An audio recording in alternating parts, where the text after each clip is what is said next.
আসসালামু আলাইকুম রহমতুল্লাহ। আমি ডাক্তার মোহাম্মদ আবিদ হোসেন। আমার লিখিত বই নবী মোর পরশমণি, তার যে ধারাবাহিক বর্ণনা চলতেছিল, আজকের পর্বে আমাদের নবীজি সাল্লাল্লাহু আলাইহি সাল্লামের সাথে খাদিজাতুল কোবরা রাদিয়াল্লাহু আনহা যে বিবাহ হয়েছিল, ওই বিবাহ সম্পর্কে কিছু কথা আলোকপাত করব ইনশাআল্লাহ। খাদিজাতুল কোবরা রাদিয়াল্লাহু আনহার ব্যবসায়ী হুজুর সাল্লাল্লাহু আলাইহি সাল্লাম দেখাশোনা করতেন এবং নবীজি সাল্লাল্লাহু আলাইহি সাল্লামের সততা, নিষ্ঠা এবং ওনার কথার মাধুর্যতা এবং চারিত্রিক মাধুর্যতা খাদিজাতুল কোবরা রাদিয়াল্লাহু আনহার কাছে অজানা ছিল না। খাদিজাতুল কোবরা রাদিয়াল্লাহু আনহা উনি ছিলেন মক্কার ধনাঢ্য সুন্দরী একজন মহিলা, বিদুষী মহিলা, আর তাহেরা তার নাম ছিল। সবাই পবিত্র কন্যা বলে ডাকতো অনেক সময়। ওনার কাছে অনেক বিবাহের প্রস্তাব এসেছিল। অনেক রাজা বাদশাহ, তাদের রাজপুত্ররা তারা ওনার পানি প্রার্থী ছিলেন, কিন্তু উনি গ্রহণ করলেন আমাদের নবী মুহাম্মদ সাল্লাল্লাহু আলাইহি সাল্লামকে।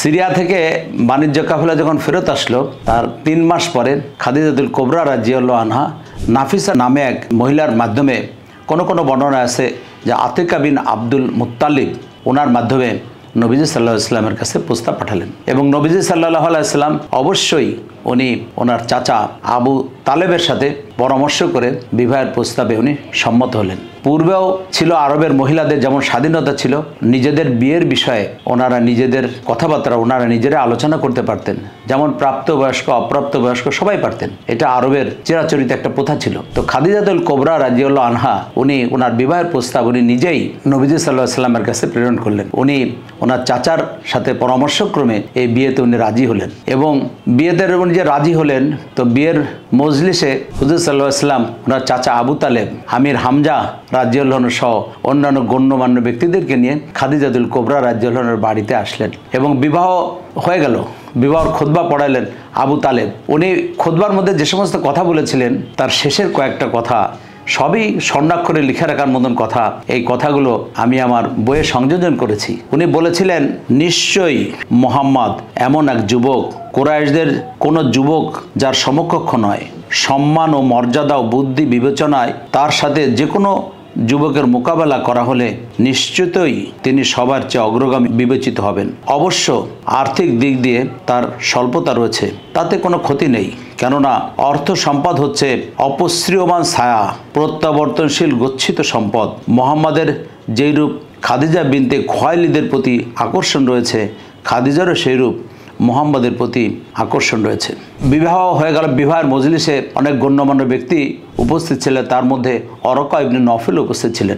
খাদিজাতুল কোবরা রাদিয়াল্লাহু আনহার সাথে যখন বিবাহ হয়, তখন হুজুর সাল্লাল্লাহু আলাইহি সাল্লামের বয়স ছিল 25 আর খাদিজাতুল কোবরা রাদিয়াল্লাহু আনহার বয়স ছিল 40 বছর। এবং এর পূর্বেও খাদিজা রাদিয়াল্লাহু আনহার 2বার বিবাহ হয়েছিল। প্রথম বিবাহ ছিল আবু হালা ইবনে জারারাহ আত-তামিরের সঙ্গে এবং সেখানে হিন্দা নামে একটা কন্যা ছিল। দ্বিতীয় বিবাহ হয়েছিল আতিক বিন আবিদ আল মাকজুম ইবনে আত-তামিরের সঙ্গে এবং সেখানেও হালা এবং হিন্দ নামে 2টা পুত্র সন্তান ছিল। এবং রাসূলুল্লাহ সাল্লাল্লাহু আলাইহি সাল্লামের গৃহে খাদিজাতুল কোবরা রাদিয়াল্লাহু আনহার যে সন্তানগুলো হয়, যেমন হুজুর সাল্লাল্লাহু আলাইহি সাল্লামের একটা সন্তান ইব্রাহিম, যে মারিয়া কিপ্তা রাদিয়াল্লাহু আনহার গর্ভে হয়েছিল, এই সন্তান ছাড়া বাকি 4 কন্যা এবং 3 পুত্র সবই খাদিজাতুল কোবরা রাদিয়াল্লাহু আনহার গর্ভে হয়েছিল। তো এখানে একটা কথা বিশেষভাবে লক্ষণীয় যে অনেক সুন্দরী, অনেক বিদুষী, অনেক ধন সম্পদের মালিক, ওনার যিনি অনেক লোক পানি প্রার্থী ছিল, রাজা বাদশারা রাজপুত্ররা পানি প্রার্থী ছিল, কিন্তু খাদিজাতুল কোবরা রাদিয়াল্লাহু আনহা উনি আমাদের নবীকেই ওনার জীবন সঙ্গী হিসেবে বেছে নিলেন। এই ঘটনা আমার কিতাবে আমি সংযোজন করেছি। আমার ভাই বোনদের প্রতি অনুরোধ, সবাই এই বইটা সংগ্রহ করুন, দ্রুত সংগ্রহ করুন এবং এই বইটা থেকে আপনারা জ্ঞান আহরণ করুন এবং এই বই আপনারা আপনাদের নিকট আত্মীয়দেরকে হাদিয়া দিন এবং সবাই নবীজির জীবনী জানুক। নবীজির জীবনী জানাই বড় একটা ইমানের অংশ। আল্লাহ আমাদের সবাইকে তৌফিক দান করুন হুজুর সাল্লাল্লাহু আলাইহি সাল্লামের জীবনী জেনে জেনে নিজের জীবন চলার পথকে সহিশুদ্ধ করা। ভালো থাকুন, সুস্থ থাকুন। আসসালামু আলাইকুম রহমতুল্লাহি ওয়া বারাকাতুহু।